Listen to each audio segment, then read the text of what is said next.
तो बच्चों, कैसे हैं बेटा आप? बेटा, जैसे कि हमने पिछली वीडियो में संज्ञा के विकारी तत्व लिंग के बारे में पढ़ा था कि लिंग शब्द का अर्थ क्या होता है? पहचान या निशानी। लिंग किसे कहते हैं? तो जिन शब्दों से पुरुष जाति या स्त्री जाति का बोध होता है उन्हें लिंग कहते हैं। हिंदी में लिंग दो प्रकार के होते हैं, पुल्लिंग और स्त्रीलिंग। जो शब्द पुरुष जाति का बोध कराते हैं उन्हें पुल्लिंग कहते हैं, और जो शब्द स्त्री जाति का बोध कराते हैं उन्हें स्त्रीलिंग कहते हैं। बेटा, कल हमने पढ़ा था पुल्लिंग की पहचान, यहाँ तक हमने कल की वीडियो में पढ़ लिया था। आज बेटा हम स्त्रीलिंग की पहचान से पढ़ेंगे, यानी स्त्रीलिंग की पहचान कैसे होती है।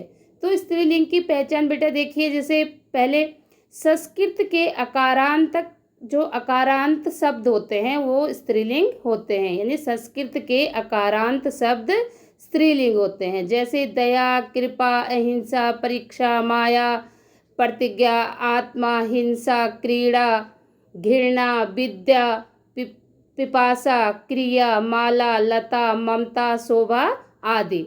तो ये स्त्रीलिंग होते हैं। उकारांत तत्सम संज्ञाएं प्रायः स्त्रीलिंग होते हैं। उकारांत तत्सम संज्ञाएं प्रायः स्त्रीलिंग होती है, जैसे मृत्यु, आयु, वस्तु, धातु आदि। लेकिन देखिए, जो साधु और गुरु होते हैं वो क्या होते हैं? पुल्लिंग होते हैं। ये पुल्लिंग होते हैं।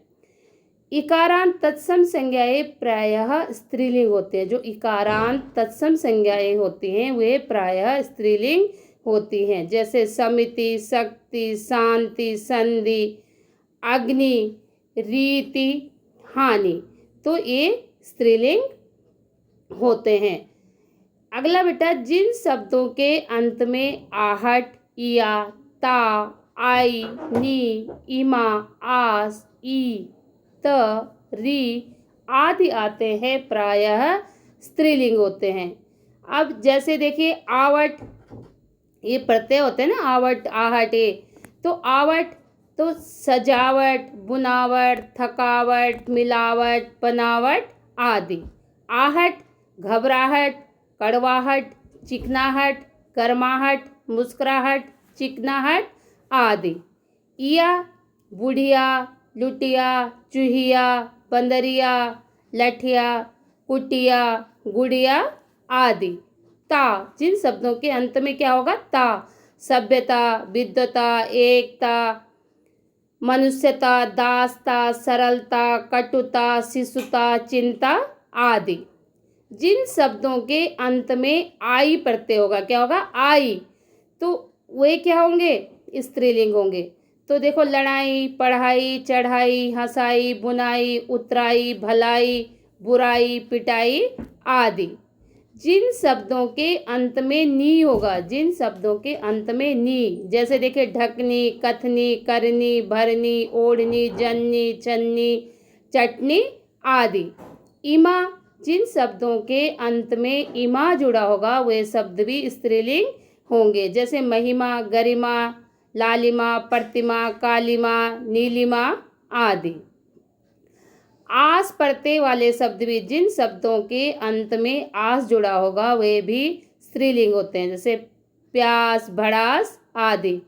जिन शब्दों के पीछे ई जुड़ा होगा वे स्त्रीलिंग होंगे, जैसे झिड़की, खिड़की, मजदूरी, आबादी, गर्मी, सर्दी आदि। लेकिन कुछ ऐसे शब्द हैं जो पुल्लिंग में आते हैं, जैसे पानी, मोती, घी, हाथी, आदमी, पक्षी आदि। ये पुल्लिंग होते हैं।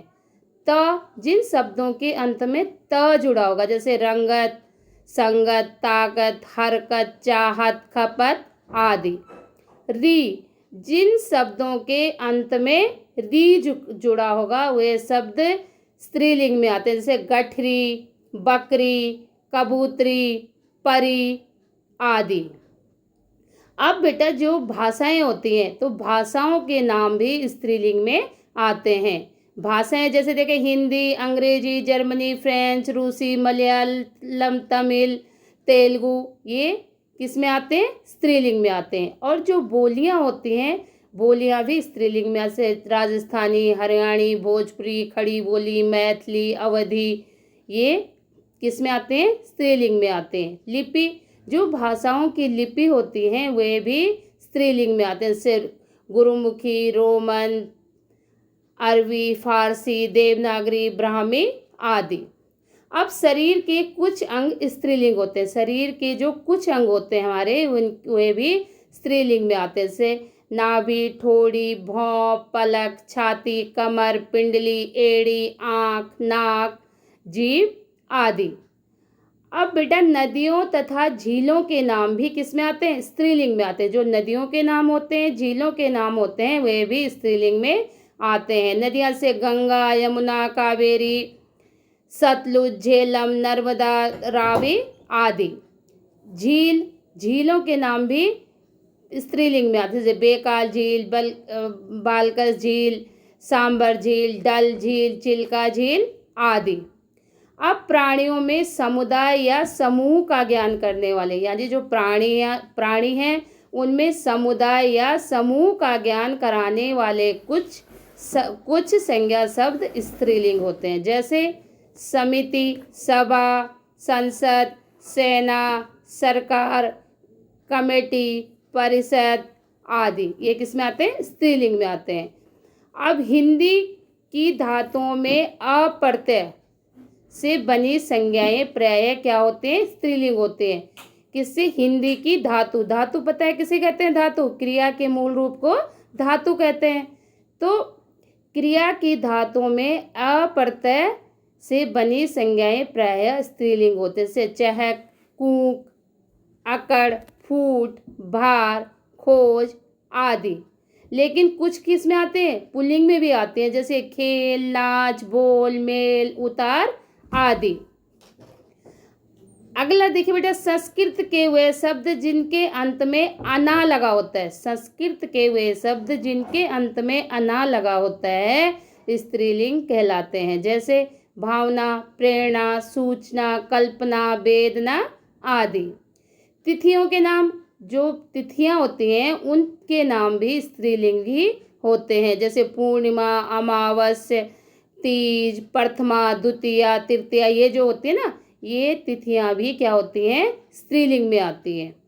अरबी फारसी के शब्द जिनके अंत में, अगला नियम देखिए, अरबी फारसी के शब्द जिनके अंत में देखो त, स, आ, ह होता है, वे स्त्रीलिंग होते हैं। त से देखिए से इज्जत, अदालत, रिश्वत, नफरत, दौलत, ताकत आदि। श, मालिश, कोशिश, कशिश, तलाश, सिफारिश, साजिश आदि। आ, दवा, हवा, सजा, दुआ आदि। ह, आह, राह, सलाह, सुबह, सुलह, जगह, निगाह आदि। ये आते हैं स्त्रीलिंग में। किस में आते हैं? स्त्रीलिंग में। अब बेटा पुल्लिंग से स्त्रीलिंग बनाने के भी कुछ नियम होते हैं, यानी पुल्लिंग से जब हम स्त्रीलिंग बनाते हैं तो उसके नियम देखे। जैसे पहला नियम देखे, अ को आ करके, यानी पुल्लिंग के आखिरी में क्या होगा? अ, तो स्त्रीलिंग बनाने के लिए हमने उस अ को क्या कर देना है? आ। जैसे अध्यक्ष, अध्यक्षा, मूर्ख, मूर्खा, बाल, बाला, सुत, सुता, छात्र, छात्रा, चटक, चटका, आचार्य, आचार्य, शिष्य, शिष्या। दूसरा नियम है अ और आ को ई करके, यानी जो लास्ट में अ या आ होगा उसको हमने क्या कर देना है? इया। तो जब हम उसको इया करेंगे तो स्त्रीलिंग बन जाएगा। तो पुत्र, सॉरी, अ और आ को ई करके, अ और आ को ई करके, यानी जो अ और आ होगा लास्ट में उसको हमने क्या कर देना है? ई कर देना है, तो स्त्रीलिंग बन जाएगा। जैसे पुत्र, पुत्री, नाना, नानी, लड़का, लड़की, चाचा, चाची, नर, नारी, दास, दासी, दादा, दादी, भतीजा, भतीजी। तो यहाँ पे क्या करा हमने? अ और आ को किस में बदला? ई में। तो ई में बदलने से क्या बन गया? स्त्रीलिंग बन गया। अगला बेटा अ को इया करके, जो लास्ट में आ होगा उसको इया करना है। जैसे चूहा चूहिया, लोटा लुटिया, डिब्बा डिबिया, कुत्ता कुतिया, चिड़ा चिड़िया, बेटा बिटिया, बूढ़ा बुढ़िया, गुड्डा गुड़िया। अगला नियम होता है बेटा शब्द के अंत में इन जोड़ना है। जो पुल्लिंग का शब्द होगा उसमें हमने इन जोड़कर स्त्रीलिंग बनाना है। जैसे लुहार, इन जोड़ के क्या बनेगा? लुहारिन। कहार कहारिन, सांप सापिन, सुनार सुनारिन, नाई नाइन, नाग नागिन, धोबी धोबिन। अगला देखिए शब्द के अंत में आइन जोड़कर, जो शब्द है उसके अंत में आइन जोड़कर स्त्रीलिंग बनाना। तो ठाकुर, आइन जोड़ के क्या बनेगा? ठकुराइन। पंडित पंडिताइन, हलवाई हलवाइन, बाबू बबुआइन, लाला ललाइन, पंडा पंडाइन। अब अगला नियम होता है बेटा अक को इका बनाकर, जो लास्ट में अक होता है उस अक को हमने क्या बना देना है? इका, तो स्त्रीलिंग बन जाएगा। तो गायक गायिका, अध्यापक अध्यापिका, सुधारक सुधारिका, नायक नायिका, पाठक पाठिका, शिक्षक शिक्षिका, बालक बालिका। अगला नियम होता है शब्द के अंत में आनी जोड़ना है। क्या जोड़ना है? शब्द के अंत में आनी। जैसे देवर देवरानी, नौकर नौकरानी, इंद्र इंद्राणी, रुद्र रुद्राणी, छत्र क्षत्रिय छत्राणी, सेठ सेठानी, जेठ जेठानी। तो क्या जोड़ा हमने? आनी। क्या जोड़ा? आनी। अगला देखिए जो अकारांत शब्दों के अंत में नी जोड़ना है। अकारांत शब्दों के अंत में नी। तो जाट जाटनी, भील भीलनी, हंस हंसनी, रीछ रीछनी, मोर मोरनी, मास्टर मास्टरनी, शेर शेरनी। नेक्स्ट बेटा मान को, जो मान है आन, सॉरी जो आन को क्या कर देना है? अति। क्या करना है? अति। आन को अति। देखो श्रीमान श्रीमान, तो उसमें आन हटा के अति जोड़ना है। तो क्या हो जाएगा? श्रीमती। बुद्धिमान बुद्धिमती, धैर्यवान धैर्यवती, भगवान भगवती, महान महती और बलवान बलवती। ई के स्थान पर इनी करके, ई लास्ट में क्या होगा? पुल्लिंग के ई होगा, उसको हमने स्त्रीलिंग जब बनाना है तो क्या कर देना है? इनी। तो तपस्वी तपस्विनी, स्वामी स्वामिनी, यशस्वी यशस्विनी, अभिमानी अभिमानिनी, मनोहारी मनोहारिणी। ता के स्थान पर त्रि लगाना है। ता के स्थान पर त्रि। दाता दात्री, नेता नेत्री, विधाता विधात्री, कर्ता कर्त्री, भर्ता भर्त्री, रचयिता रचयित्री। क्या होगा? रचयित्री। अब बेटा कुछ विशेष शब्द ऐसे होते हैं, कुछ शब्द की जो स्त्रीलिंग बनाने में बिल्कुल भिन्न हो जाते हैं। जैसे वर क्या हो जाता है? वधू। बिलाव बिल्ली, वीर वीरांगना, राजा रानी, कवि कवियत्री, नर मादा, विदुर विधवा, पुरुष स्त्री, बहनोई बहन, नंदोई ननद। तो ये क्या हो जाते हैं? बिल्कुल अलग हो जाते हैं। अब बेटा कुछ शब्द हमारे ऐसे होते हैं जो सदा पुल्लिंग होते हैं, जो सदा पुल्लिंग होते हैं।